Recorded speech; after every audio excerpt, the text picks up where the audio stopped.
தினமலர் நேயர்களுக்கு வணக்கம். இன்னைக்கு நம்ம கூட ஜஸ்டிஸ் ஃபார் ஜெனி படத்துல இருந்து captain of the ship director Santhosh அவர்கள் and two beautiful actress Ashika and Aishwarya நம்ம கூட இருக்காங்க. வணக்கம் வணக்கம் வணக்கம். எப்படி இருக்கீங்க மூணு பேரும்? ரொம்ப நல்லா இருக்கும். நீங்க எப்படி இருக்கீங்க? நானுமே நல்லா இருக்கேன். Thank you so much sir.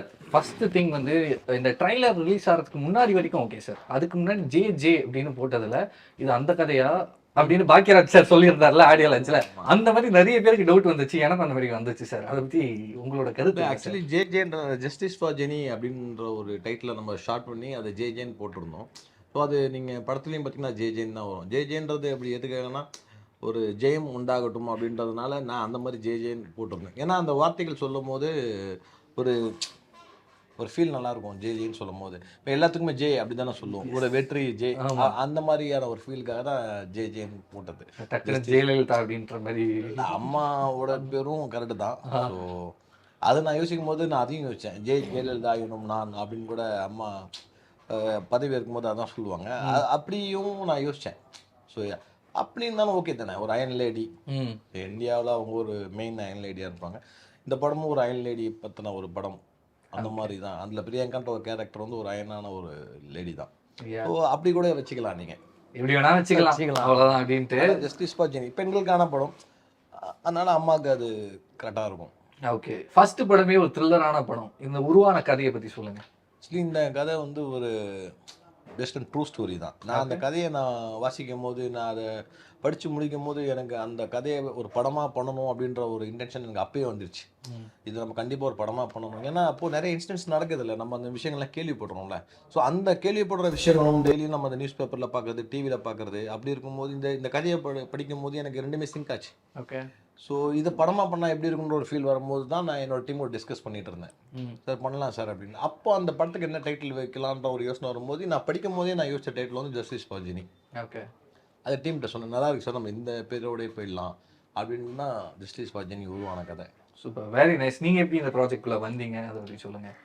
Actually அவங்க வந்து லொக்கேஷன் இதெல்லாம் பார்க்குறதுக்கு வந்தப்போ ஒரு ஆடிஷன் வச்சுருந்தாங்க. ஸோ இந்த மெயின் கேரக்டர், இப்போ ஐஸ்வர்யா பண்ண கேரக்டராக இருந்தாலும் என்னோட கேரக்டராக இருந்தாலும் லீட் ஹீரோயின்ஸ் இங்கே ஏற்கனவே பார்த்துட்டு தான் ஆக்சுவலி அங்கே வராங்க. ஸோ நாங்கள் வந்து வேறு கேரக்டருக்கு தான் ஆடிஷன் போகிறோம். ஸோ ஒரு ஷூட்டை ஸ்டார்ட் பண்ணுறதுக்கு கிட்டத்தட்ட ஒரு 1 month பிஃபோர் தான் சார் வந்துட்டு ஒரு நாள் திடீர்னு கூப்பிட்டுட்டு, இல்லை நீங்கள் தான் இந்த கேரக்டர் பண்ண போகிறீங்க அப்படின்னு சொல்லிட்டாரு. அப்படிங்களா சார், சரிங்க, ஓகே சார் அப்படின்னு சொல்லிட்டு வச்சுட்டானா ரொம்ப எக்ஸைட்டிங்காக இருந்துச்சு. ஆனால் நிறைய செல்ஃப் டவுட்டும் இருந்துச்சு, என்னால் புல் ஆஃப் பண்ண முடியுமா இந்த கேரக்டர். ஏன்னா ரொம்ப சேலஞ்சிங்கான கேரக்டர். இந்த ஸ்டோரி நரேஷன் கேட்டப்போ கூட அவர் வந்து எடுத்து சொன்னாங்க, அந்த பிரியங்கா கேரக்டர் வந்துட்டு ரொம்ப காம்ப்ளிகேட்டடான ஒரு கேரக்டர், நிறைய இமோஷன்ஸை கொண்டு வரணும், ரொம்ப இன்டென்சிவான ஒரு கேரக்டர் அப்படின்னு கூட சொல்லியிருந்தாங்க. ஸோ இந்த கதை கேட்கும்போது பிரியங்கா கேரக்டர் மேலே நமக்கு ஒரு அட்மிரேஷன் இருக்கும். வா, ஓ அந்த கேரக்டர் செம்மையாக இருக்கும்ல அப்படின்னு இருந்துச்சு. ஆனால் நான் தான் பண்ணுறேன்னு சொன்னேன், ஓகே சார் அப்படின்னு சொல்லிட்டேன். ஆனால் அதுக்கப்புறம் சார் தான் எப்படி இருக்கணும், அந்த பிரியங்கா கேரக்டரை பற்றி எப்படி ஃப்ரேம் பண்ணியிருக்காங்கன்னு நிறைய டிஸ்கிரிப்ஷன் கொடுத்துருந்தாங்க. ஸோ அப்படியே உள்ளே வந்தப்போ ஒரு ஃபேஸ் கொஞ்சம் கஷ்டமாக தான் இருந்துச்சு. ஆனால் அதுக்கப்புறம் ரொம்ப அதுக்குள்ளே இன்வால்வ் ஆனதுக்கப்புறம் ரொம்ப ஸ்மூத்தாக போச்சு. Nice ma'am. இந்த இன்டர்வியூக்கு முன்னாடி உங்களை பற்றி ஒரு சில விஷயங்கள்லாம் பார்க்கும்போது, இவங்க அனுஷ்காவோட தங்கச்சா இல்லை அனுஷ்காவோட ரிலேட்டிவா அப்படின்ற மாதிரியான நிறைய விஷயங்கள் நான் பார்த்துருந்தேன். நீங்கள் அதை பற்றி பார்த்தீங்களா? ஆமாம், நான் பார்த்துருக்கேன். சார் கூட அடிக்கடி சொல்லி கலாய்ப்பார். இல்லை அப்படி நிறைய கமெண்ட்ஸ் வருது, ரொம்ப சந்தோஷம். அப்படி கிடையாதா? தெரியலையே. தெரியலையா? அப்படியா சார் இருக்கேன் அப்படி சொல்கிறாங்க. Super sir, nice sir. Ma'am, very bold character. ட்ரைலரில் பார்க்கும்போது பயங்கர போல்டாக இருந்தீங்க. நீங்கள் சொல்லுங்கள் எப்படி இந்த ப்ராஜெக்டில் வந்தீங்க அப்படின்றத. அஷிகா சொன்ன மாதிரி ஒரு ஆடிஷன் மூலமாக தான் நான் அதுக்குள்ளே வந்தேன். ஸோ ஆடிஷன் வந்து நார்மலாக இவங்க லொக்கேஷன் பார்க்க வரும்போது வேறு ஆர்டிஸ்ட் எல்லாம் பார்த்து ஃபிக்ஸ் பண்ணி வராங்க. அன்எக்ஸ்பெக்டாக நாங்கள் உள்ளே வரோம். எல்லாமே நார்மல் ஆடிஷனுக்கு என்ன பண்ணுவோமோ அந்த மாதிரி கேரக்டர்ஸ் எல்லாம் பண்ணி நாங்கள் கிளம்புறோம். கிளம்பி நாங்களும் வெயிட் பண்ணோம். நாங்களும் வெயிட் பண்ணுறோம். லைக் எந்த காலும் வரல, ஒன்றுமே வரல. திடீர்னு ஒரு கால் வந்துச்சு. அது வந்துட்டு இது மாதிரி நீங்கள் உடனே கிளம்பி வரணும் அப்படின்னாங்க. ஐ செட் ஓகே. கிளம்பி வந்தாச்சு. வந்துட்டு ஒரு போலீஸ் யூனிஃபார்ம் தந்தாச்சு. தந்து சொல்கிறாங்க, இதுதான் நீங்கள் பண்ண போகிற இம்பார்ட்டன்ட் கேரக்டர் தான் நீங்கள் பண்ண போகிற ஏசி துவாரகா அப்படின்ட்டுன்னு. எனக்கு வந்து சந்தோஷம். ஏன்னா ரொம்ப சந்தோஷமாக இருந்துச்சு. ஏன்னா நம்ம வந்து ஓகே ஃபர்ஸ்ட் டெபியூட் மூவி ஒரு நல்ல ஒரு ரோல் தந்திருக்காங்களே தாண்டி மெயின் ரோல் நம்மளுக்கு தந்திருக்காங்களேன்ற விஷயத்துல ரொம்ப சந்தோஷமா இருந்துச்சு. ஸோ அன்னையில இருந்துட்டு டே பை டே ரொம்ப சேலஞ்சிங்கா நல்லா போச்சு. நைஸ். ஃபர்ஸ்ட் படமே த்ரில்லர். ஏன் அப்படி அந்த மாதிரி எடுத்தீங்க? அதுக்கு ஏதாவது காரணம் இருக்கா? இல்ல ஃபர்ஸ்ட் படம் இதுதான் எடுக்கணும் அப்படின்றத ஒரு காரணம் இருக்கா? அப்படி இல்ல, பொதுவா சொல்லுவாங்கல்ல, லைக் ஃபர்ஸ்ட் படம் த்ரில்லர் அப்படின்ற மாதிரி எடுக்கக்கூடாதுன்னு கிடையாது, எடுக்க மாட்டாங்க பெருசா அப்படின்ற இல்ல மாதிரி ஆக்சுவலி சொல்லுவாங்க. வந்து என்ன பண்ணுவாங்கன்னா நிறைய பேர் வந்து ஃபர்ஸ்ட் படம் இப்படி பண்ண வேணாம் அப்படி பண்ண வேணாம் சொல்லுவாங்க. அப்படி கிடையாது. ஆக்சுவலி நம்ம ஒரு விஷயம் நம்மளுக்கு ஒரு இன்ஸ்பயர் ஆகுதுன்னா ஃபர்ஸ்ட் ஒரு டைரக்டரா நம்ம அந்த கதையை யோசிக்கும் போது ஃபர்ஸ்ட் நான் இன்ஸ்பயர் ஆகணும், நான் காம்ப்ரமைஸ் ஆகணும், எனக்கு அது தெரியணும் இந்த கதை படமா பண்ணலாம் அப்படின்ற ஒரு விஷயம் கான்ஃபிடென்ட் எனக்கு வரணும். எனக்கு வரும்போது அது வந்து கிரைம் த்ரில்லராக இருக்கட்டும், இல்லை லவ்வாக இருக்கட்டும், இல்லை ஆக்ஷனாக இருக்கட்டும், இல்லை எல்லாம் சேர்ந்த ஒரு ஒரு லவ் படமாக இருக்கட்டும், எதுவாக இருந்தாலும் ஒரு கமர்ஷியல் படமாக இருக்கட்டும், பட் எனக்கு அது ஃபஸ்ட்டு எனக்கு என் மனசாட்சிக்கு அது பிடிக்கணும். ஸோ நான் அதை ஃபஸ்ட்டு லவ் பண்ண ஆரம்பித்து அதுக்கு நான் கதையை எழுதி ஸோ அந்த ஒரு சீன்ஸை நான் பண்ணிவிட்டு அப்போ நான் படமாக கொண்டு வரும்போது அது நல்லா இருக்கும். அது கிரைமாகவும் இருக்கலாம், என்ன ஜெனர் வேணா இருக்கலாம், பட் அது எனக்கு ஃபஸ்ட்டு ஒரு ஒரு தாக்கத்தை ஏற்படுத்தணும். ஸோ அந்த மாதிரி நான் யோசிச்ச கதைகளை வந்து ஜஸ்டிஸ் ஃபார் ஜெனி வந்து எனக்கு வந்து அதில் ஒரு ஃப்ரெண்ட்ஷிப் வந்து ஒரு மிகப்பெரிய ஒரு ஒரு பேஸாக இருக்கும் இந்த படத்தில். இந்த 2 கேரக்டர் நீங்கள் பார்த்துருப்பீங்க. இந்த 2 கேரக்டருக்குள்ள ஒரு பாண்டிங் இருக்குல்ல, அந்த பாண்டிங்காக பார்க்கும்போது எனக்கு என் ஃப்ரெண்ட் ஞாபகம் வருவான், உங்களுக்கு உங்கள் ஃப்ரெண்ட் ஞாபகம் வருவாங்க. இந்த மாதிரி ஃப்ரெண்ட்ஷிப்பான படங்கள் பார்த்தீங்கன்னா நிறைய இருக்கலாம், பட் ஆனால் அது வந்து மேலே பேஸ் பண்ணியே தான் இருக்கும். ஃபீமேலை பேஸ் பண்ணி ஏதாவது இருக்குமா அப்படின்னா 1-2 இருக்கலாம், பட் அதோட நம்மளுக்கு ஞாபகம் இருக்காது. ஆனால் அந்த ஃபீமேலில் கூட இந்த அளவுக்கு மேல் எப்படின்னா ஒருத்தன் ஒரு ஃப்ரெண்டுக்காக ஒருத்தன் உயிரே கொடுப்பான், இறங்கி என்ன வேணாலும் செய்வாங்க அப்படின்ற மாதிரி ஆம்பளைங்களுக்கு மட்டுமே இருக்குது. அப்படிலாம் கிடையாது. பொம்பளைங்களும் இதே தான், பெண்களும் இதே தான். தன்னோட ஃப்ரெண்டுக்கு எதாவது ஒன்று ஆச்சுன்னா அவங்களும் எக்ஸ்ட்ரீமாக இறங்குவாங்க அப்படின்றது தான் நான் அந்த படத்தில் காமிச்சிருக்கேன் ஜஸ்டிஸ் ஃபார் ஜெனியில். Okay, nice. பொதுவாக உங்கள் செட் எப்படி இருக்கு? ஏன்னா ட்ரைலர் பார்க்கும்போது ரொம்ப சீரியஸாக லைக் வெரி த்ரில்லர் அப்படின்ற மாதிரி இருந்துச்சு. செட்டில் எப்படி இருப்பீங்க? ஆக்சுவலி இதுக்கு அப்படியே ஆப்போசிட்டாக எப்படி இருப்பாங்க? செட்டில் செம்ம ஜாலியாக இருப்போம். ஓகே. ஆமாம், ரொம்ப என்ன சொல்கிறது, ஏன்னா இப்போ இது வந்துட்டு ப்ரொஃபஷ்னலாக ரொம்ப கமர்ஷியலாக யோசிச்சு அப்படி நம்ம ஒர்க் பண்ண படம் கிடையாது. நம்ம வந்து ஒரு ஃபேமிலி மாதிரி ஆகிட்டோம். ஏன்னா சேர்ந்தே ட்ராவல் பண்ணுவோம். இப்போ எனக்கு வந்து சீன் இல்லைனாலும், இப்போ எனக்கு ஈவினிங் தான் சீன்னாலும் நான் காலையிலே போய்ட்டு மேக்கப் போட்டுட்டு நான் செட்டில் தான் இருப்பேன். ஸோ ஐஸ்வர்யா சீன் எடுக்கும்போது நம்ம அங்கே வந்து உட்காந்துட்ருப்போம். ஸோ அவங்க என்ன பண்ணுறாங்க, இவங்க என்ன பண்ணுறாங்க, ஸோ சேர்ந்தே அப்படியே ட்ராவல் பண்ணிட்டு அது ஒரு ஃபேமிலி மாதிரி ஆச்சு. ரொம்ப ரொம்ப நல்லா. அது ஆக்சுவலி நாங்கள் மட்டும் இல்லை, லைட் பாய்லேருந்து எல்லாருமே காலையில் விடியும் டீம் வரும், எல்லாருமே நைஸ். சூப்பராக இருக்குது. கண்டிப்பாக நாங்கள் லைட் பாய்ஸாக இருக்கட்டும், லைட் மேனாக ப்ரொடக்ஷன் பாயாக இருக்கட்டும், ஸோ நாங்கள் எல்லாருமே ஒன்றா தான் உட்காந்து சாப்பிடுவோம், ஒன்றா தான் பிரேக் எடுப்போம். சப்போஸ் ஒரு 1/2 hour 1 hour முன்ன பின்ன ஆச்சுன்னா கூட யாருமே இந்த சினிமா டிஸ்டர்ப் பண்ண மாட்டாங்க. என்னடா எக்ஸஸாக போகுது டைம் அப்படிலாம் கூட கேட்க மாட்டாங்க. அப்படியே போயிட்டு இருப்போம். சார் முடிஞ்சிச்சா சார், பேக் பண்ணலாமா, அப்படி தான். ஏன்னாடா ஒரு இப்போ நீங்கள் நிறைய இடத்துல பார்த்தீங்கன்னா ஒரு 1 hourலாம் எக்ஸ்ட்ரா போச்சுன்னா அது எக்ஸ்ட்ரா பேட்டாவில் வரும். ஸோ அந்த மாதிரி கூட அவங்க கன்சிடர் பண்ண மாட்டாங்க. சார் விடுங்க சார், இது ஏன் போய் அப்படி ஒரு பாண்டிங் அவங்களும் நம்மகிட்ட கொடுத்தாங்க. ஓகே.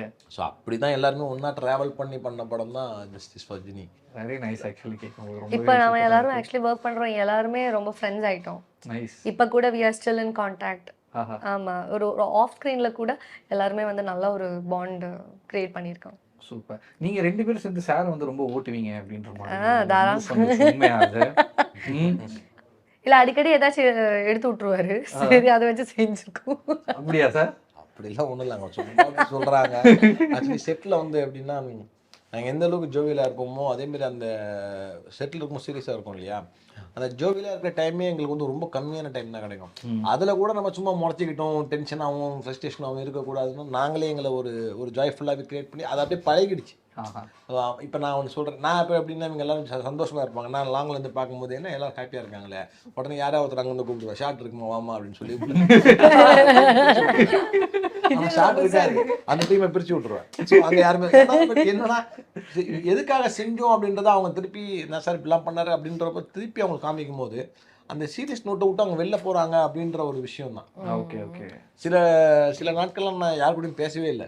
இவங்கெல்லாம் என்ன பேச வருவாங்க, உனக்கு என்ன வேலை, வேலையை பார்ப்போ, ஏன் சும்மா ஏன்ட்டு வந்து பேசிகிட்டு இருக்கேன் அப்படின்ற மாதிரி. ஸோ பிகாஸ் ஏன்னா அந்த சீரியஸ் நோட்டு விட்டு அவங்க நான் இப்போ என்னன்னா இப்போ நீங்கள் நிறைய ஷூட்டிங் ஸ்பாட்டில் பார்த்துக்கலாம், மேக்கிங் வீடியோஸ் போடுவாங்க, திடீர்னு பேசிகிட்டு இருப்பாங்க, சிரிச்சிடுவாங்க, திடீர்னு பேசிகிட்டு இருப்பாங்க. ஆனால் அந்த மாதிரி எங்களுக்குள்ளே எதுவுமே நடந்தது. ஒன்ஸ் டைலாக் மிஸ் ஆகும், வேற ரியாக்ஷன்ஸோ வேற எதுவுமே நம்மளோட ஆர்டிஸ்ட் மிஸ் ஆகாது. மிஸ் ஆனால் மேக்ஸிமம் ரீடேக் போகிறது எல்லாமே டைலாக்ஸ்ல ஏதாவது ஒன்று வார்த்தைகள் ஸ்லிப் ஆனால் மட்டும்தான். மற்றபடி அங்கே வந்து சிரிச்சிட்டாங்க, அங்கே ஒரு காமெடி நடந்துச்சு அப்படின்ற மாதிரிலாம் இருக்கும். எப்போ நாங்கள் வெளில இருக்கோமோ அந்த ஸ்பாட்டுக்குள்ளே அந்த சீனுக்குள்ளே வந்துட்டு கேமரா ரெடி ஆகிடுச்சு அப்படின்னா எல்லாருமே சீரியஸ் நோட்டில் வந்துடுவாங்க. அந்த சீரியஸ் நோட் வந்து அது அந்த சீனை முடிச்சுட்டு நான் ஓகேன்னு சொல்கிற வரைக்குமே அது ரீடேக் போனாலுமே சரி எல்லாருமே அதே மைண்ட் செட்டில் தான் இருப்பாங்க.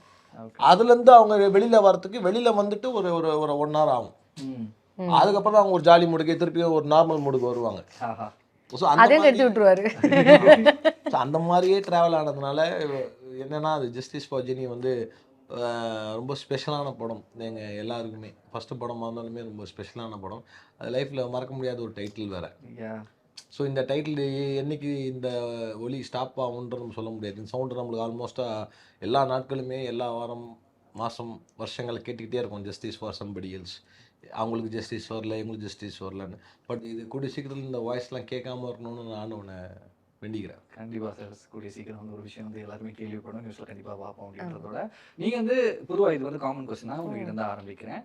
ஸோ நிறைய விஷயங்கள் இந்த படம் வந்து ரியல் லைஃபை பேஸ் பண்ணி எடுக்கப்பட்ட ஒரு படம். அந்த மாதிரி நீங்கள் நியூஸில் இல்லை உங்கள் சரௌண்டிங்கில் ஒரு கேள்விப்பட்ட ஒரு ரியல் லைஃப் இன்சிடென்ட் உங்களை பாதிச்சது அந்த மாதிரி ஏதாச்சும் இருக்கா?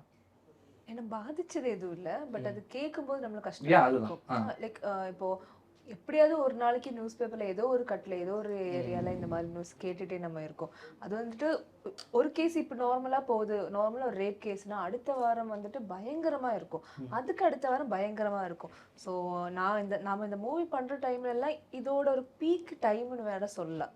ஸோ அந்த டைம்ல வந்த ஒரு ஸ்கிரிப்ட் தான் எனக்கு இது. ஸோ அது நம்ம கேட்டு இந்த மாதிரி ஸ்கிரிப்ட்ல நம்ம வந்துட்டு கையை கொடுக்கும்போது பண்ணணும், கண்டிப்பா இதுக்குள்ள நம்ம இறங்கி ஆகணும், அந்த மாதிரி ஒரு ஒரு நீட்டான ஒரு எக்ஸ்பீரியன்ஸ் ரொம்பவே நல்லா இருந்துச்சு. சூப்பர். ஸோ நீங்களுமே நிறைய ரிசர்ச் பண்ணியிருப்பீங்க இந்த படம் முன்னாடி. இதில் ஆக்சுவலி ரிசர்ச் பண்ணவே தேவையில்லைங்க. ஏன்னா டே பை டே ரிசர்ச் தான் இது. ஏன்னா இதில் ரிசர்ச் பண்ணுறதுக்கு ஒன்றுமே இல்லை. ஏன்னா நடக்கிற சம்பவங்கள் எல்லாமே ஒரு ஸ்கிரிப்ட் தான். இப்போ நீங்கள் ஒரு வெஸ்ட் பெங்காலில் நடந்த இந்த டாக்டரோட ரேப் நீங்கள் பார்த்தீங்கன்னா இந்தியாவே திரும்பி பார்த்துச்சு. நாட் ஓன்லி இந்தியா, யூஎஸ்லலாம் கூட அதுக்கு அந்த பொண்ணுக்காக நிறைய பேர் ப்ரே பண்ணாங்க இந்த மாதிரி ஜஸ்டிஸ் கிடைக்கணும்னு. ஏன்னா அந்த ஒரு டாக்டரு ஒரு முக்கியமான ஒரு சர்ஜரியில் இருக்கும்போது அந்த டாக்டர் இந்த டைமில் தான் இருப்பாங்க அப்படின்னு தெரிஞ்சு போய் அந்த பொண்ணை ரேப் பண்ணி ஆகணுன்ற ஒரு இன்டென்ஷனோடு போய் அந்த பொண்ணோட 2 காலை உடச்சி ரிப்பை உடச்சி அப்படி அந்த பொண்ணு அனுபவிக்கணும்னு ஒரு மிருகம் அலையுதுன்னா, ஸோ இதெல்லாமே ஒரு ஸ்கிரிப்ட் தானே. இப்போ வந்து பார்த்தீங்கன்னா அது கேட்கும் போதே நம்மளுக்கு ஒரு குமுறல் ஏற்படுது. அவங்க பெற்றவங்க என்ன மாதிரி ஃபீல் பண்ணியிருப்பாங்க, அவங்க கொலீக்ஸ் அப்படி ஃபீல் பண்ணியிருப்பாங்க, அங்கே இருக்கிற அந்த சக ஒர்க்கர்ஸ் எப்படி. ஸோ அந்த மாதிரிலாம் ஒரு விஷயங்கள் டே பை டே நடக்குது. ஒரு அண்ணா யூனிவர்சிட்டியில், அது அவ்வளோ பெரிய யூனிவர்சிட்டி பார்த்தீங்கன்னா இந்தியாவில் ஃபேமஸான யூனிவர்சிட்டி, யாரை கேட்டாலும் அண்ணா யூனிவர்சிட்டி தெரியும்னு சொல்லுவாங்க. இன்னொரு விஷயம் என்னென்னா தமிழ்நாட்டில் இருக்க நிறைய பேருக்கு அண்ணா யூனிவர்சிட்டியில் ஜாயின் பண்ணி படிக்கணும்னு பெரிய ஒரு ஆம்பிஷன். ஈவன் நீங்கள் ட்ரை பண்ணியிருக்கலாம், நிறைய பேர் ட்ரை பண்ணியிருக்காங்க. ஸோ அப்படியாப்பட்ட ஒரு பெரிய யூனிவர்சிட்டியில் அந்த கேம்பஸில் அந்த பொண்ணுக்கு நடந்த இன்சிடென்ட்டு வந்து யார் அந்த சாரு அப்படின்லாம் அவங்க கேட்டு கடைசி வரைக்கும் யார் அந்த சாருன்னு நம்மளுக்கும் தெரியல, யாருக்குமே தெரியல. அது தெரிய வரணுமா வராதான்றது தெரியல. பட் ஆனால் இருந்தாலுமே நம்ம அதுக்காக வந்து நம்மளோட கவர்மெண்ட்டையோ நம்மளோட நீதித்துறையோ காவல்துறையோ நம்ம எப்படி ப்ளேம் பண்ண முடியும்? அந்த இடத்துல ஒரு தனிநபர் ஒழுக்கம் வந்து அவன் அந்த ஒழுக்கத்தை தவறுனால தான் அந்த இஷ்யூவே நடந்தது அந்த அந்த கேம்பஸ்க்குள்ளே. அது வந்து ஒரு படிக்கிற ஒரு கேம்பஸ், அங்கேயே ஒரு இந்த மாதிரி இன்சிடென்ட் நடந்துச்சு இல்லையா? இப்போ நான் என்ன சொல்கிறேன், நீங்கள் யாரையுமே குறை சொல்ல முடியாது. அவன் அந்த ஒரே ஒரு ஆளு கூட செல்ஃப் டிசிப்ளின் கரெக்டாக இருந்திருந்தா அந்த இன்சிடென்ட் நீங்கள் நடந்திருக்காரு கண்டிப்பாக. ஸோ அந்த மாதிரி ஒரு விஷயங்கள் நம்ம இவங்க எல்லாரையும் குறை சொல்கிறத விட்டுட்டு தனிப்பட்ட நபரை நம்மளை சேஞ்ச் பண்ணணும். ஒரு பொண்ணை பார்க்கும்போது நம்ம அக்காவா பார்க்கலாம், தங்கச்சியா பார்க்கலாம், நீ அவ்வளோலாம் பார்க்க வேணாயா, நீ அக்காவா தங்கச்சியா அத்தையாமா பார்க்க வேணாம், ஒரு ஃப்ரெண்டாக பாரு. ஒரு ஃப்ரெண்டாக பார்த்தா கூட அந்த பொண்ணு நீ சாவடிக்கணுமோ ரேப் பண்ணணுமோ தோணாது. நீ அக்கா தங்கச்சியா கூட பார்க்க வேணாம், ஒரு ஃப்ரெண்டாக பாரு. அந்த ஃப்ரெண்டாக கூட பார்க்க முடியாது. அந்த பொண்ணை நான் வந்து ஒரு ஒரு ஒரு செக்ஸ் டாயாக தான் பார்ப்பேன், அவளை வந்து என்னோட காமத்துக்கு ஒரு விஷயம் தான் பார்ப்பேன்றது வந்து தாங்கிக் கொள்ள முடியாத ஒரு பெரிய சோகம். ஸோ அந்த மாதிரியான இன்சிடென்ட் அந்த பொண்ணை நம்ம எல்லாருமே மறந்துட்டா கூட அந்த பொண்ணு சாவர வரைக்கும் மறக்க முடியாது, அவங்க அப்பா அம்மா சாவர வரைக்கும் மறக்க முடியாது. அதுக்கு யார் என்ன சொல்யூஷன் கொடுக்க முடியும்? ஸோ அந்த ஒரு ஜஸ்டிஸ் அவங்களுக்கு கிடைச்சிதுன்னு வச்சுக்கோங்களேன், ஒரு 10% குறையும், அவ்வளோதான். அந்த சோகத்தில் ஒரு 10% ஆகும். அந்த 10% கூட கிடைக்காம எவ்வளோ பேர் இருக்காங்க. இங்கேருந்து இப்படி வந்துடுறான், பெரிய அஃபிஷியல்ஸை வச்சு வெளில வந்துடுறாங்க. அந்த மாதிரியான கல்பிரிட்டுக்கு அந்த மாதிரியான ஒரு மிருகத்துக்கு வந்து சப்போர்ட் பண்ணக்கூடாது. அந்த மாதிரியான சில பேரை சப்போர்ட் பண்ணி சில பேர் அந்த கிரைம்லேருந்து வெளில வராங்க இல்லையா, அவங்க அந்த மாதிரி சப்போர்ட் பண்ணுறாங்களோ ஒரு ஆள் நினச்சி பார்க்கணும். நாளைக்கு நம்ம பொண்ணுக்கு நடந்தா இந்த மாதிரி கிரிமினல்ஸ்க்கு நம்ம சப்போர்ட் பண்ணக்கூடாது, ஹெல்ப் பண்ணக்கூடாது. ஃபர்ஸ்ட் ஆஃப் ஆல் அவனுக்கு அட்வொகேட்டே ஆஜரே ஆகக்கூடாது. ஸோ அதெல்லாம் வந்து என்னோட குமுறல் தான். ஸோ நான் இதெல்லாம் கூட என் படத்தில் சொல்லியிருக்கேன். சூப்பர். இந்த மாதிரிலாம் பண்ணக்கூடாது. அந்த மாதிரி ஒரு சுய ஒழுக்கம் இல்லாதவன் அந்த உலகத்தில் வாழவே தகுதியற்றவன். அன்னைக்கு ஒரு பொண்ணை செய்கிறேன்னா நாளைக்கு வந்து உன் வீட்டில் இருக்க பொண்ணையும் செய்வேன். ஸோ அந்த மாதிரியான அந்த மாதிரி ஒரு மிருகத்தை வந்து நம்ம நடமாட விடுறதுன்றது வந்து ரொம்ப ரொம்ப தப்பான ஒரு விஷயம். அதுக்கு நாங்கள் டோட்டலாகவே அகென்ஸ்டாக இருக்கோம். இந்த ஜஸ்டிஸ் ஃபார் ஜெனி படம் பார்க்குற எல்லா பெண்களுக்குமே நாளைக்கு அந்த ஒரு சூழ்நிலை அந்த பெண்களுக்கு வரும்போது இந்த படத்தை பார்க்கும்போது திருப்பி அந்த ஒரு பர்சனுக்கு அவங்க தக்க பதிலடி கொடுப்பாங்க. அந்த மாதிரி அவனோட இதுக்கு நம்ம எச்சிக்கு இறங்கக்கூடாது, அவன்கிட்ட இறங்கி நம்ம சண்டை போடணும், நம்ம உயிர் அப்படி போனால் பரவாயில்ல அப்படின்ற ஒரு போல்ட்னஸும் ஒரு தைரியமும் ஜஸ்டிஸ் ஃபார் ஜெனி பார்க்குறப்ப எல்லா பெண்களுக்குமே வரும். நைஸ். ஓகே. உங்களுக்கு அந்த மாதிரி ஏதாச்சும்? இல்லை, எனக்கு வந்து ஆக்சுவலி சின்ன வயசில் ஒரு இன்சிடெண்ட் நடந்துருச்சு. ஒரு I think I was 16 or 17. எனக்கு வந்து காலேஜ் அட்மிஷன் ட்ரை பண்ணிகிட்ருக்கேன் +2 முடிச்சுட்டு. ஸோ ஃபர்ஸ்ட் வந்து பெங்களூரில் தான் ட்ரை பண்ணேன். அதுக்கப்புறம் பெங்களூர்லேருந்து நம்ம அன்றைக்கி இதை அட்டன் பண்ணி அங்கேருந்து எனக்கு கால் வருது, எனக்கு அட்மிஷன் கிடச்சிருக்கு அமிர்தா காலேஜில். நான் கிராஜுவேஷன் அமிர்தாவில் தான் பண்ணேன், கோயம்புத்தூரில். ஸோ டக்குன்னு வந்துட்டு அமிர்தாவில் இருக்கணும், நெக்ஸ்ட் காலையில் அங்கே இருக்கணும். ஸோ நான் இருக்கேன், அம்மா இருக்கேன், அப்பா இருந்தாங்க, தம்பி இருக்காங்க. ஸோ நாங்கள் வந்து கேஎஸ்ஆர்டிசியில் தான் ஆக்சுவலி ட்ராவல் பண்ணிட்டு வரோம். So this is just recalling ஒரு இன்சிடெண்ட். ஸோ அப்போ என்னாச்சுன்னா நைட்டு தான், லைக் நைட்டு ஒரு ஈவினிங் ஏறி நான் கொஞ்சம் ஒரு மிட் நைட் மாதிரி தான் ட்ராவல் பண்ணிகிட்ருக்கோம். ஸோ நடுவில் என்னாச்சுன்னா நான் வந்து விண்டோ சைடில் உட்காந்துட்டு இருந்தேன். ஸோ ஐ வாஸ் கொஞ்சம் தூங்கிட்டு இருந்தேன். ஸோ ஒரு கை பட்ட மாதிரி எனக்கு ஃபீல் ஆச்சு. ஆனால் கொஞ்சம் தூக்கத்தில் இருக்கனால எனக்கு தெரியல. ஒரு 5 to 10 minutes கழிச்சப்போ ஐ கேன் ஃபீல் ஒரு கை வருது அப்படின்னு எனக்கு ஃபீல் ஆச்சு. சரி பார்த்தா திணறிட்டேன், எனக்கு எப்படி ரியாக்ட் பண்ணுறதுன்னு தெரியல. டக்குன்னு அம்மாட்ட சொன்னேன். அம்மாட்ட சொல்லி திரும்பி பார்த்தா பின்னாடி உட்காந்துட்டு ஒருத்தன் வந்து கை போட்டுட்ருக்கான். So is trying to touch me up. So வந்து எனக்கு அந்த வயசில் எனக்கு என்ன சொல்கிறது, I was mentally so disappointed. ஒரு மாதிரி அது ரொம்ப எஃபெக்ட் ஆச்சு.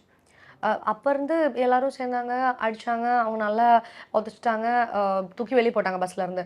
ஸோ அந்த விஷயம் மேபி அது அங்கே முடிஞ்சிருச்சு. ஆனால் எனக்கு அது தந்த அந்த மென்டல் இது வந்து ரொம்ப கொஞ்ச நாள் அப்படி அது ஃபாலோ பண்ணிகிட்டே போச்சு. எனக்கு நைட்டு தூக்கம், பயம், கெட்ட கனவு இந்த மாதிரி. ஸோ அது ஒரு சின்ன விஷயம் இல்லை, பட் ஸ்டில் அந்த மாதிரி ஒரு இன்சிடெண்ட் ஒரு பொண்ணுக்கு நடக்கும்போது அவங்களுக்கு ஏற்படுற அந்த ஒரு மென்டல் ஒரு ஹெல்த்துக்கு வந்து அது எவ்வளோ எஃபெக்ட் ஆகுங்கிறது it's a very big thing. So எனக்கு அந்த ஒரு சிச்சுவேஷன் அதை மீறி நான் வந்து நிறைய இந்த மாதிரி நியூஸ் பார்க்கும்போது நான் ஆக்சுவலி யோசிப்பேன், அவங்கெல்லாம் அப்படி எவ்வளோ பாதிக்கப்பட்டிருப்பாங்க, அவங்க சுற்றி இருக்கிறவங்க, அவங்க ஃபேமிலி, அவங்க ஃப்ரெண்ட்ஸு, அவங்க லைஃப்பில் நெக்ஸ்ட்டு போகும்போது அவங்களால அது எப்படி how come they over come that incident அப்படிங்கிறது யோசிக்கும்போது ரொம்ப ரொம்ப கஷ்டமாக இருந்துச்சு. ஸோ இந்த மாதிரி ஒரு சுச்சுவேஷனில் ஐ திங்க் ஜஸ்டிஸ் ஃபார் ஜெனிங்கிற ஒரு மூவி வந்துட்டு சச் அ ரெலவெண்ட் சப்ஜெக்ட். எல்லோரும் பார்க்க வேண்டிய, தெரிஞ்சுக்க வேண்டிய நிறைய விஷயங்கள் ஆக்சுவலி காமிச்சிருக்கோம். ஓகே. ஸோ தான் ஓகே. ஒரு ஒரு பப்ளிக்காக நீங்கள் வந்து இந்த மாதிரி பண்ணக்கூடிய விஷயங்கள் அங்கெல்லாம் அந்த மாதிரி ஆட்களுக்கு எந்த மாதிரி பனிஷ்மெண்ட் கொடுக்கணும்னு நினைக்கிறீங்க? இல்லை, இப்போ சார் சொன்ன மாதிரி அவங்கள ஏன் விட்டு வைக்கணும்? சரி, அவங்கள வந்து கவுன்சிலிங் பண்ணிட்டு இல்லைன்னா ஜெயிலில் போட்டு அவங்கள திருந்துவாங்கங்கிற ஒரு எக்ஸ்பெக்டேஷன் சத்தியமாக எனக்கு இல்லை. ஏன்னா இப்போ ஒரு பொண்ணை வந்து அவன் அப்படி பண்ணுறதுக்காக அவங்க முயற்சி பண்ணிட்டான். கண்டிப்பாக அடுத்த பொண்ணையும் அவன் அப்படி தான் பார்க்க போகிறான். கண்டிப்பாக இஸ் நாட் கோனா சேஞ்ச். அவங்க திருந்த மாட்டாங்க, அவங்களுக்கு புரியாது. Because they don't know, they don't have the power to control their emotions. or அது இல்லை எனக்கு இந்த மாதிரி இப்போ நீங்கள் சார் சொன்ன மாதிரி ஒரு டிசிப்ளின்டான ஒரு லெவல் இல்லை அவருக்கு. போட்டு தள்ள வேண்டியதுதான், அவ்வளோதான். நீங்கள் what punishment you want to give to those peoples அந்த மாதிரி? நான் என்னோட வியூ பாயிண்ட்லனா என்ன பெயின் நம்ம வந்து கஷ்டப்பட்டோமோ அதே பெயினை பப்ளிக்காக வச்சு அவங்களுக்கு கொடுக்கணும், ஒரு ப்ரூட்டலான ஒரு பனிஷ்மெண்ட் கொடுக்கணும் அப்படின்னு எனக்கு ஒரு ஆசை. பிகாஸ் நான் வந்துட்டு அதர் கண்ட்ரீஸோட பனிஷ்மெண்ட் எல்லாம் பார்த்து இருக்கிறதுனால நம்ம ஊர்லேயே அதே மாதிரி ஒரு ரூல் கொண்டு வந்தால் நல்லா இருக்கும். எல்லாருக்கும் இது அந்த ஒரு ஆசை இருக்கும், ஆனால் ஆசையாக தான் வச்சுருக்குறோம். இன்றைக்கி நம்ம ஜஸ்டிஸ்க்காக நிறைய பேர் வந்து எல்லாமே லைக் என்ன சொல்கிறாங்க, என்ன சொல்கிறது எஸ் அந்த இது போராட்டம் பண்ணுறதுனால அதே மாதிரி இந்த ரூல் கொண்டு வரதுக்கு ஏன் நம்ம போராட்டம் பண்ணக்கூடாது? அந்த மாதிரி ஒரு விஷயம் பண்ணணும் அப்படின்னு எனக்கு ஒரு ஆசை. மற்றபடி இவங்க ஜெயிலில் போட்டு 3 வேளை சாப்பாடு கொடுத்து பரோலில் இறக்கி மறுபடியும் அவங்க வந்துட்டு இன்னும் டெவலப் தான் ஆகுறாங்க. அடுத்து என்ன பண்ணலாம், ஏன்னா அவங்களோட லைஃப்பில் வந்துட்டு இதுதான் நம்மளோட லைஃப்ன்றது மாதிரி அவங்களுக்கு ஆயிரும். ஓ இதுக்கப்புறம் நம்ம நல்ல வேலைக்கு போகணும் அப்படிலாம் இருக்காது. இதுக்கு மேலே நம்ம எப்படி டோனாக இருக்கலாம் அந்த ஏரியாவில், இப்படி தான் எல்லா அக்யூஸ்டுமே நினச்சிட்டு இருப்பாங்க உள்ள. ஒரு சிலவங்க எல்லாரையும் என்ன சொல்ல முடியாது. ஸோ இந்த மாதிரி ஒரு பனிஷ்மெண்ட்டு கொண்டு வந்தால் நல்லா இருக்கும் அப்படின்ட்டு. ஓகே சார், சேம் உங்களுக்கும் அதே மாதிரியா? இல்லை, நான் வந்து ஆக்சுவலி படத்தில் அந்த ஜஸ்டிஸ் நான் கொடுத்துருக்கேன். ஓகே, படம் பார்க்குறப்ப நான் என்ன பனிஷ்மெண்ட்டை கொடுக்கணும்னு ஆசைப்பட்டனோ அந்த பனிஷ்மெண்ட்டை அந்த படத்தில் நான் கல்பிரேட்டுக்கு கொடுத்துருக்கேன். அந்த பனிஷ்மெண்ட் பிடிக்கும்ன்றது எனக்கு ஆடியன்ஸ்க்கு எல்லாருக்கும் இந்த பனிஷ்மெண்ட் ஏற்றுப்பாங்க, பிடிக்கும் அப்படின்ற நம்பிக்கை எனக்கு இருக்குது. ஸோ அதை தான் நான் சொல்லியிருக்கேன் கதையில். ஆன்சர் என்ன அப்படின்றது ஆன்சர் படத்தில் பார்த்தீங்கன்னா நான் என்ன பனிஷ்மெண்ட்டுன்னு நீங்கள் புரிஞ்சுக்கலாம். கண்டிப்பாக சார். ஏன் சார் வில்லனை பெருசாக ரிவீல் பண்ணல நீங்கள்? இல்லை, ஆக்சுவலி வில்லனை ரிவீல் பண்ணுற அளவுக்கு எப்படின்னா சில விஷயங்களை வந்து நம்ம ரிவீல் பண்ண முடியாது. ஓகே. ஸோ சில பேரை நம்ம ரிவீல் பண்ண வேணாம் அப்படின்ற மாதிரி ஒரு விஷயம் நம்ம நினைப்போம் இல்லையா. இப்போ இதில் வந்து நான் வந்து உங்களுக்கு எல்லாருக்கும் நான் சொல்ல வர வேண்டிய விஷயம் என்னென்னா, உங்களை நான் ஃபோக்கஸ் பண்ண வேண்டிய விஷயம் என்ன நான் நினைக்கிறேன் அப்படின்னா, இந்த 2 பெண்களோட ஃப்ரெண்ட்ஷிப்பை தான் நான் நினைக்கிறேன். மற்றபடி நான் வில்லனையோ இல்லை வந்து அதுக்கான அந்த குற்றங்களையோ நான் பெருசாக உங்களுக்கு சொல்லாமல், இந்த 2 ஃப்ரெண்ட்ஷிப், ஒரு பொண்ணுக்காக ஒரு பொண்ணு எந்த அளவுக்கு போராடுறா அந்த ஜஸ்டிஸை கிடைக்க, நம்ம எல்லாம் சேர்ந்து போராடுறோம். இப்போ எல்லா ப்ரொட்டஸ்ட்டுமே பார்த்தீங்கன்னா பல ஆயிரம் பேர் சேர்ந்து போராடுறாங்க. ஆனால் இந்த படத்தில் அந்த அவர் ஃப்ரெண்டுக்காக அவள் ஒத்தாள நின்று போராடுறான். ஸோ அது வந்து எனக்கு என்னென்னா, அவங்கள வந்து நம்ம கொஞ்சம் இது பண்ணி காமிக்கணும் அப்படின்னு தான் நான் எங்கேயுமே மற்றவங்க யாருமே ரிவீல் பண்ணல. இப்போ அந்த பொண்ணுக்கான ஜஸ்டிஸ்க்காக போராடுறது ஒன்று வந்து பிரியங்கா, இன்னொன்று அந்த பொண்ணு ஜஸ்டிஸ் வாங்கி கொடுத்தே ஆனோன்னு பிரியங்காக்கு முன்னாடி போராடுறது வந்து துவாரகா. ஸோ இந்த 2 கேரக்டரும் பக்காவாக பண்ணி கொடுப்பாங்களா அவங்க ஃப்ரெண்ட்ஸுக்கு அப்படின்னா, ஒரு ஸ்டேஜுக்கு மேலே துவாரகா என்ன பண்ணாங்க, பிரியங்கா என்ன பண்ணாங்கன்றது நம்ம படம் பார்க்குறப்ப உங்களுக்கு தெரியும். ஓகே. அதே மாதிரி ட்ரைலரில் கூட மேம் ஒரு டைலாக் சொல்லியிருப்பாங்கன்னு நினைக்கிறேன். அப்பா மேம் அப்படின்னதுக்கு என்னதான் நல்லா அவனும் ஆம்பளை தானே அப்படின்ற மாதிரி. அதுக்கு பின்னாடி ஏதாச்சும் அபிஷேக் நம்மளே நிறைய பார்க்குறோம்ல, எத்தனை பேர் தன்னோட பெண்களே பெண்ணையே பண்ண கேஸ் நம்ம படிச்சிருக்கோம். எவ்வளோ கேஸ் வந்திருக்கு. நீங்கள் அப்போ நான் கூட எப்படியா இருக்கும் போது சில இடத்துல பார்த்தீங்கன்னா சில பெண்களை பண்ணுறதெல்லாம் பார்த்த சொந்த சித்தப்பா, தாய் மாமா, கூட பிறந்தவங்க, அண்ணன், இந்த மாதிரிலாம் ஒரு கேஸ் படிக்கும்போது நம்மளுக்கு ஒரு அருவருப்பாக இருக்குது. என்னடா இது ஒரே ரத்தம் அப்படின் போது ஏன் இந்த மாதிரி இன்சிடென்ட் தான் நடக்குது அப்படின்னா, அந்த ஒரு கோவத்தில் நம்ம அந்த ஒரு டைலாக் அப்படியே இருந்தாலும் அவனை போடுறான், அவன் கூட பண்ணியிருக்க வாய்ப்பு இருக்குன்ற அளவுக்கு தான் நம்ம தள்ளப்பட்டுட்டோம். அந்த மாதிரி நியூஸ்ல நம்ம படிக்காமல் இருந்தால் பரவாயில்ல. கண்டிப்பாக கண்டிப்பாக. ஸோ அந்த நியூஸ்லாம் படிக்கும்போது நம்ம அவனை கூட சந்தேகப்படலான்றதான் நான் சொல்லியிருக்கேன். Okay nice. ஓகே, ஷூட்டிங் ஸ்பாட்டில் உங்களுக்கு ஏதாவது மறக்க முடியாத ஒரு இன்சிடென்ட் ஃபன்னியாக சொல்லுங்கள். இவ்வளோ நேரம் கொஞ்சம் சீரியஸாக போச்சு, அதனால ஃபன்னியாக ஏதாச்சும் சொல்லுங்கள். நிறைய இருக்கா? Wow super. அதில் ஏதாச்சும் சொன்னா ஓகேவா? நான் சொல்லுவேன். சொல்லுங்க, நீங்களே சொல்லுங்க. சீரியஸா ஒரு நோட் போயிட்டு இருக்கோம். சரி, அவங்க சீனை முடிச்சு இறங்கி இருப்பாங்க. இவங்களோட சீன்ஸ் ஏதாவது போயிட்டு இருக்கோம். டக்குன்னு ஏதாவது மிஸ் ஆகும். ஐஸ்வர்யா எங்கம்மான்னு கேட்டோன்னு வச்சுங்களேன், சார்னு திரும்பும் போது ஒரு கையில டீ, ஒரு கையில பிஸ்கட். எங்களோட டீ அண்ணா வந்துட்டு சூப்பரா ப்ரூ, அந்த காஃபி, ஹார்லிக்ஸ், இல்லடா அது நல்லா இருந்தா சாப்பிட்டேன். எப்படா ஷார்ட் முடியும் அடுத்த இது வாங்குறதுக்குன்னே இருந்துட்டு இருப்பேன். அது ஒரு பயங்கரமா. இப்பயுமே பார்த்தோம்னா இப்போ பிஸ்கெட் ஐஸ்வர்யா மாதிரி பார்த்தாலும் பிஸ்கெட். சரி, என்ன எவ்வளவு பிஸ்கெட்? எனக்குனே ஒரு நாளைக்கு ஒரு 10-20 பார்க்கர் வாங்குவாங்க போல. அந்த மாதிரி ஃபன்னியெல்லாம் பண்றது அது மட்டும் தான் பண்ணுவாங்க, வேற ஒன்றும் பண்ண மாட்டாங்க. எப்பயுமே வந்து வாய் அசைவோட இருக்கும். என்னம்மா ஏதோ வாய் அசைச்சே இருக்கு சார், பிஸ்கெட் சாப்பிட்றாங்க, வாய் அசைவா இருந்துகிட்டே இருக்கும். என்னம்மா டைலாக் ப்ராக்டிஸ் பண்ண பிஸ்கெட் சார். நான் இப்போ லாங்கில் பார்க்குறப்ப நான் நினைக்கிறேன், சரி ஓகே டைலாக் ப்ராக்டிஸ் பண்ணுறாங்க, விஜய் கூட என்ன ஒரு சின்சரான ஆர்டிஸ்ட் அப்படின்னு நம்ம தூரமாக வந்து பார்க்கும்போது அவள் அப்படியே திரும்பவா பாருங்க, அப்போ தான் அந்த பேக்கெட்டோட திரும்புவோம். Very nice. ஆக்சுவலி அவங்க வந்து ரொம்ப பிஸ்கெட் பிரியர் அப்படின்றது இதுல இருந்து தெரியுது. இப்போ கூட பாத்தீங்கன்னா எதுவுமே சாப்பாடு தர மாட்டேங்காங்க செட்டில், அதனால பிஸ்கட் அதை அட்ஜஸ்ட் பண்ணி. அச்சோ, எவ்வளவு பெரிய ஆளு. நீங்க சாப்பாடே கொடுத்தீங்கன்னா கூட பிஸ்கெட் தான் வேணும். லாங் டைம் அது ரசிச்சு நல்லா சூ பண்ணி அது அந்த மாதிரி ஒரு ஆளு எதுவும் வந்தாலும் ரசிச்சோம். நம்மளாம் வந்து டக்கு டக்குன்னு ஷார்ட் சாப்பிட்டு டக்குன்னு கையை கழுவி எஸ்கேப் ஆகி ஷார்ட்டுக்கு போயிடுவான். இருங்க சார் அது போயிட்டு இருக்கோம். ஸ்டெப் பை ஸ்டெப்பா சாப்பிடுவாங்க. சாயந்தரமா தான் ட்ரை பண்ணுங்களேன் சார். இப்போ இந்த இன்டர்வியூ அப்படிதான் சொன்னாங்க, அடுத்த இன்டர்வியூ ஜாயின் பண்ணிக்குவா, நான் முடிச்சிடறேன். பயங்கரமான ஃபுட்டியா இருக்காங்க அப்படின்றது இதுல இருந்து தெரியுது. உங்களுக்கு ஏதாச்சும் அந்த மாதிரி நிறைய நடந்து அவங்களுக்கும் நிறைய நடந்திருக்கு. இல்ல எங்களுக்கு வந்துட்டுன்னா ஒரு இன்சிடென்ட் ஞாபகத்துல வருது. எனக்கும் அப்புறம் ஜெனியா பண்ண அந்த ஆர்டிஸ்ட் இருக்காங்க சாந்திரா. நாங்கள் 2 பேரும் தான் ஆக்சுவலி எப்போவுமே ஒன்றா இருக்கோம். ஏன்னா ஐஸ்வர்யாவுக்கு வந்துட்டு வேறு சீன்ஸ், எங்களுக்கு 2 பேத்துக்கும் சேர்ந்து தான் சீன்ஸ் வரும். ஸோ ஒரு நாள் என்னாச்சுன்னா சரியான ஃபீவர், ஜுரம்னா சுத்தமாக முடியல எங்களால். ஒரு மத்தியானம் வரைக்கும் வெயிட் பண்ணோம். சரி ஓகே டோலோலாம் சாப்பிட்டுட்டு ஓகே சரியாயிரும்னு. ஒரு ஈவினிங் மாதிரி அனுப்ப சுத்தமாக முடியல. சரி ஹாஸ்பிட்டல் போகலாம் சரின்னு சொல்லிட்டு ப்ரொடக்ஷனில் இருந்து எங்களை ஹாஸ்பிட்டல் கூட்டிட்டு போயிட்டாங்க. போனால் ஃபீவர் வந்து 1 or 2 ஃபீவர் இருக்குது. சரி ட்ரிப்பை போடுங்க ஆக்சுவலி இவங்க ஹாஸ்பிட்டல் போனது எனக்கு தெரியாது. ஸோ நான் இவங்களோட ஷார்ட்ஸில் போயிட்டு இருக்கேன். ஓகே சரி ஓகே இவங்க ஷார்ட் முடிஞ்சோம் எங்கடா மற்றவங்க 2 பேரும் காணோம்னா ஹாஸ்பிட்டல் எதுக்கு ஹாஸ்பிட்டல் ஜுரத்துக்கு எதுக்கு ஹாஸ்பிட்டலுக்கு போனாங்க, மாத்திரை எப்படி இங்கே உட்கார வேண்டியது ஸ்ட்ரெயிட்டாக ஹாஸ்பிட்டலுக்கு போங்க அப்படின்னு ஹாஸ்பிட்டல் ரொம்ப ட்ரிப் சைடு வந்து என்ன பார்த்தோன்னே நான் இப்படி பார்த்துட்டு இருந்தோம். தலை கண்ணேன்னு சார் என்ன பண்ணிட்டு இருக்கீங்க சார்? சார் ஜுரம் சார், முடியல சார். சாயந்தரம் வந்து ஆப்போசிட்ல படுத்துட்டு இருக்கா. பிச்சு போட்டு வா நம்ம ட்ரிப்ஸ் எடுத்து விட்டுட்டு ஷார்ட்டுக்கு வாமா சார், அதெல்லாம் நாளைக்கு வந்து படுத்துக்கலாமா சொல்றேன். ஏன்னா நம்மளுக்கு என்ன அப்படின்னா சரி அவங்க ஏன்னா அவங்களோட உழைப்பு தானே அதிகமாக இருக்குது. இப்போ நம்மளும் உழைச்சிருக்கோம், அவங்களும் உழைச்சிருக்காங்க. ஒரு சில விஷயங்கள் நம்ம மிஸ் ஆகி போகும்போது சரி ஜுரம் இப்போ நினைச்சோம் ஐயோ ஜுரமா இப்போ வீட்டில் போய் படுத்துக்கோங்க அப்படின்னு நம்ம சொல்ல முடியாது. ஜுரம் தானே சரியாயிடும். சின்ன இடிச்சுக்கிட்டு அது ஒன்றும் இல்லை விடு. இப்போ நம்ம வந்து சில விஷயங்களை வந்து நம்ம அதை எக்ஸ்பெக்ட் பண்ணி பெருசாகிக்காம ஜுரம் தானே அப்படின்னு சொல்றதுக்கும் ஜுரம் அப்படின்னு சொல்றதுக்கு நிறைய அப்போ ரொம்ப கஷ்டமா இருந்துச்சு.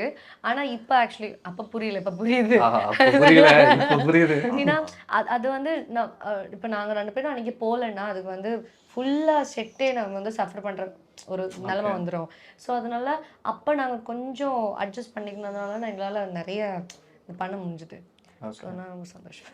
Very nice. சரி ரொம்ப இன்ட்ரெஸ்டிங். கேட்க நிறைய வந்துட்டே இருக்கும் போல, அவ்வளோ விஷயங்கள் இருக்கு அப்படின்றது தெரியுது. ஆக்சுவலி என்னன்னா எல்லாருமே என்ஜாய் பண்ணி இப்போ எல்லாருமே வந்து இப்போ நீங்க 3 பேர் தான் பாக்குறீங்க, இதுக்கு பின்னாடி 300 பேர் இருக்காங்க. கண்டிப்பா இந்த 300 பேரும் வந்து ஒரே மைண்ட்ல 300 பேர் ஒரே பண்ணோம். அதே மாதிரி இருக்கும். சேம் வைப்ல இருக்காங்க. சேம் வைப்ல. நீங்க டீமை பாத்தீங்கன்னா இது வந்து எல்லா செட்லயும் இப்படி கிடைக்காது. மேபி டைரக்டர், ப்ரொடியூசர், ஹீரோ, இவங்க 4 பேர் ஒரு செட்டா இருப்பாங்க. அந்த மாதிரி தான் இருப்பாங்கன்னு வச்சுக்கோங்களேன். இது வந்துட்டு என்டையர்லி டிஃப்ரெண்ட். அதான் கூட சொன்னேன் லைட் பாய்ல இருந்து எல்லாருமே. இல்ல இன்னொரு விஷயம் என்னன்னா இப்போ இவங்க எப்படி வந்து ஒரு பெரிய ஆர்டிஸ்ட் நம்ம இது பண்ணிட்டு அதுக்கப்புறம் இவங்க உள்ள வந்தாங்களோ இந்த படத்துல நிறைய பேர் இதுல ஒரு ப்ரொடக்ஷன் கண்ட்ரோலர் பாய் வந்து ஒரு முக்கியமான கேரக்டர் பண்ணியிருக்காரு. ஓகே ஆமா அவன் வந்து ஆக்சுவலி நான் சாப்பிடும் போது சார் அது வேணுமா இது சரிடா நீ என்னடா பண்ணிட்டு இருக்க அப்படின்னு விசாரிக்கும் போது இல்லை சார் நானும் கிட்டத்தட்ட ஒரு 50-60 படம் ஒர்க் பண்ணிட்டேன், ஏதாவது ஃப்ரேமில் கூட காமிக்கணும் எந்த டேரக்டர் காமி அப்படியாடா சரி ஓகேடான்னு சாப்பிட்டுட்டே இருக்கிறேன் நான் பாட்டு. இப்போ நான் டக்குன்னு ஒரு நாள் கூப்பிட்றேன், நீ இங்கே வா நீ போய் நம்ம காஸ்டியூமரை மீட் பண்ணு. என்ன சார் எதாவது வேணுமா? ஆமாம் நான் நீ போய் மீட் பண்ணு. அவன் அப்போ அவனுக்கு யூனிஃபார்ம் ரெடியாக இருக்குது. டக்குன்னு போட்டு வந்து அவன் ஒரு போலீஸ் கேரக்டர் பண்ணாங்க. அந்த படம் ஃபுல்லாகவே அந்த கேரக்டர் ரொம்ப நல்லா பண்ணியிருக்காரு. அவர் செம்மையா பெர்ஃபார்மன்ஸ் கொடுத்துருக்காரு. ரொம்ப நல்லா பார்க்கும்போது எனக்கே ஒரு ஆசை. அவன் இன்னும் அது ஸ்க்ரீனில் பார்க்கல. அவன் பார்க்குறப்ப அவனோட எக்ஸ்பீரியன்ஸ் எப்படி இருக்கும் நான் அன்றைக்கி தான் பார்க்கணும். ஸோ அந்த மாதிரி நிறைய பேர் உள்ளே வந்திருக்காங்க. ஒரு ஒரு ஒரு ஜூனியர் ஆர்டிஸ்டாக இருந்தால் கூட ஒரு க்ரௌடில் நிற்க வைக்கக்கூடாது, சும்மா நிற்க வைக்கக்கூடாது. ஏன்னா அவன் சும்மா நிற்கும் போது கூட அவன் மனசில் தான் இருக்கும் சும்மா நிற்க போகிறோம் அப்படின்னு தானே இருக்கும். அது மாதிரி நீ சும்மா நிற்கக்கூடாதுன்னு அவனை கூப்பிட்டு 2 டைலாக் கொடுத்துருக்கோம், நீ இந்த மாதிரி பேசணும் இந்த மாதிரி இருக்கணும் அப்படின்னா அது அவங்களுக்கு ஒரு ஹாப்பி. ஸோ சார் இப்போ கூட ஒருத்தர் மெசேஜ் அனுப்பிச்சுட்டு போ ஜூனியர் ஆர்டிஸ்ட் சார் இப்போ சார் நம்ம படம் வெளில வருது நாங்கள் பார்க்கணும் சார். எனக்கு எல்லா படத்துலையுமே க்ரௌடில் நிற்பார். ஒலிகேன்னு கத்துறது, ஜேன்னு கத்துறது அந்த மாதிரி தான் இருப்பாங்க. என்ன ஒரு முடிஞ்சோன்னா அந்த காசு அப்படி நான் பார்க்கல அவரை.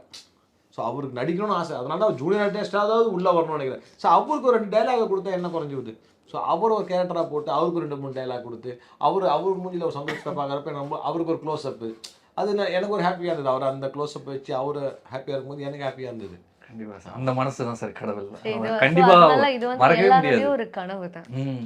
ஒரு மூவியை தாண்டி இது வந்து ஒரு ட்ரீம் மாதிரி வச்சிருக்காங்க. அவங்க லைஃப்ல வந்து ரொம்ப மெமரபிளான ஒரு விஷயமா சார் ரிலீஸ் டேட் பறையும் அப்படின்னு ஒரு மெசேஜ் நான் பறையன் அப்படின்னு நான் மெசேஜ் அனுப்புவேன். ஸோ அவரு கூட அதை பார்க்கணுன்னு ஆசைப்படுறாரு. ஏன்னா அவருக்கு அந்த கேரக்டர் நான் கொடுப்பேன்னு அவருக்கு தெரியவே தெரியாது. புரியுது. ஸோ அதை நான் கொடுத்தோம்னா அவருக்கு அவ்வளோ பெரிய ஒரு சந்தோஷம், அவ்வளோ பெரிய ஹாப்பி. அவரை முடிஞ்ச அந்த ஹாப்பி பார்க்குறப்ப எனக்கு இருக்கு. அந்த ப்ரொடக்ஷன் பாய்லாம் சொன்னேன் இல்லையா, அவருக்கு அந்த ப்ரொடக்ஷன் கண்ட்ரோலரு அவர்லாம் வந்து ஆக்சுவலி அதுக்கப்புறம் அவன் நம்மளை வந்து எப்படி ஆச்சுன்னா ரொம்ப க்ளோஸ் ஆகி இந்த மாதிரி டீம் மெட்டாமாய் அவன் ஆர்டிஸ்டாகவே மாறிட்டான். ஆர்டிஸ்டாப்பா ஃபுட் எடுத்துருவாப்பா, டீ எடுத்துருவாப்பா, டச்சப் வாங்க அவன் கண்ட்ரோலர்னால எவ்வளோ நாள் கனவு இது. ஆமா உன்னை கண்ட்ரோலர்னா சொன்ன ஈஸியாக தொடங்க இந்த சேட்டா ஈவினிங் பேட்டா மேக்கப்பை போடு. ஸோ அந்த மாதிரி பயங்கர ஃபன்னாகவும் இருக்குங்க. எல்லாருமே அவங்களோட இன்புட்டை போட்டாங்க எல்லா வகையிலையுமே. நான் ஒரு நம்மளோட கஷ்டம்னு வரும்போது கூட அந்த அந்த யூனிட்டில் இருக்க எல்லாருமே சந்தோஷம், பிரச்சனை இல்லை, ஒரு 1/2 hour 1 hour தான் நம்ம போயிடலாம், முடிச்சிடலாம். ஸோ அவங்கெல்லாம் வந்து எனக்கு வந்து சப்போர்ட் பண்ணாங்க. Super, very nice. ஏன்னா அதெல்லாம் எனக்கு நினச்சி பார்க்குறப்ப என் படம் எப்படா வெளில வரும் அப்படின்ற மாதிரி ஒரு விஷயம் இருக்குது. நாங்கள் இவ்வளோ பேர் கஷ்டப்பட்டுருக்கோம். ஸோ இவ்வளோ பேர் நிறைய விஷயங்களை இழந்துருக்கோம், கஷ்டப்பட்டுருக்கோம். ஆல்மோஸ்ட் 1.5 years அது பின்னாடி சுற்றி இருக்கும். ஸோ எவ்வளோ படங்கள் வந்தாலுமே ஆஷிகா ஃபோன் அடிப்பாங்க, ஐஸ்வர்யா ஃபோன் அடிப்பாங்க, இன்னும் எவ்வளோ இப்போ இவங்க 2 பேர் மட்டும் இல்லை, எவ்வளோ பேர் இருக்காங்க உள்ள பின்னாடி. ஸோ எல்லாருமே ஃபோன் அடிச்சு, சார் நம்மளுக்கு எப்போ sir release, post production super sir, okay sir, எல்லாமே நான் அப்டேட் பண்ணுவேன். அவங்க எல்லாருமே அப்டேட் பண்ணுவேன். அவங்க லைட் பாய், இவங்க கேமரா அசிஸ்டன்ட்டு, அவங்க கிம்பிள் அசிஸ்டன்ட்டு, அப்படிலாம் நான் பார்க்க மாட்டேன்.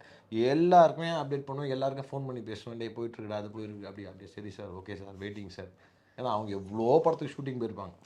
எனக்கு ஒரு படம் அவங்க கிட்டத்தட்ட ஒரு 500-1000 படம் போயிருப்பாங்க. மலையாளம், தமிழ், ஹிந்தி, தெலுங்கு எல்லாத்துக்கும் போகிறாங்க. அப்படி இருந்தாலும் எனக்கு ஒரு ஃபோன் பண்ணி அவங்க கேட்பாங்க, சார் எப்படி சார் இருக்கீங்க, நல்லா எப்போ சார் ஷூட்டிங் இல்லை, ஒரு நாள் பிரேக் சார், நம்ம படம் எப்படி சார் இருக்குது அப்படின்னு. இந்த மாதிரி போயிட்டுருக்குடா, சூப்பர் சார், எதாவது சொல்லுங்கள் சார், வந்து முடிச்சுட்டு போகிறேன், அப்படி அந்த மாதிரி கேட்பாங்க. நான் எப்படின்னா என்ன ஒரு அண்ணனாவே பார்த்துக்கிட்டு என்கிட்ட, அண்ணா எப்படி ஆயிடுச்சானா, அப்படி ஆயிடுச்சானா அப்படின்னு கேட்டோம். இல்லைடா அப்படி போயிட்டுருக்கு, அப்படி போயிட்டு சொன்னேன். எல்லாருமே அப்படி தான். இப்போ நான் இப்போ நேற்று ஒரு ஸ்டேட்டஸ் போடுறேன், நம்மளோட ஆடியோ ட்ரெய்லர் ரிலீஸ் ஆகிறோம், அப்படியே அப்படி பறக்குது ஃபயர்லாம். இப்படி கமெண்ட்ஸ் கூட பார்த்துட்டேன், thank you for giving this opportunity அப்படின்ற கமெண்ட்ஸ் எல்லாம் பண்ணி அதில் எல்லாம் பார்த்தீங்கன்னு வச்சுக்கலாம். நாங்கள் இந்த ஃபயரே அந்த 300 பேர் ப்ளஸ் ஒரு 2700 பேர் 3000 பேர் உடனே பார்க்குறாங்க அப்படின்னா எல்லாமே வந்து இது எப்படா வெளில வரும் அப்படின்றதுனால பார்த்த கூட்டங்கள் அது எல்லாமே. Okay, very nice, very nice. நீங்கள் சொல்லும்போது எனக்கு ஸ்க்ரீனில் பார்க்கணும் அப்படின்ற ஒரு ஆசை வந்துருச்சு. தேங்க்யூ. இவ்வளோ ஹார்ட் ஒர்க்கான பலன் கண்டிப்பாக கூடிய சீக்கிரம் கிடைக்கும் அப்படின்றதோட இந்த இன்டர்வியூ முடிச்சுக்கிறேன். ரொம்பவே நன்றி, உங்கள் நேரத்தை கொடுத்து இவ்வளோ நேரம் பேசினதுக்கு ரொம்பவே நன்றி. All the best. தேங்க்யூ. எல்லாருமே படத்தை பாருங்கள், சப்போர்ட் பண்ணுங்கள். ஓகே, எல்லா பெண்களும் இந்த படத்தை போய் பார்க்கணும். பார்த்துட்டு உங்கள் அண்ணன், உங்கள் தம்பி எப்படி வேணா நினச்சிக்கோங்க, சப்போர்ட் பண்ணுங்கள். எங்கள் 2 பேரும் சப்போர்ட் பண்ணுங்கள். ரொம்ப தேங்க்ஸ். தேங்க்யூ.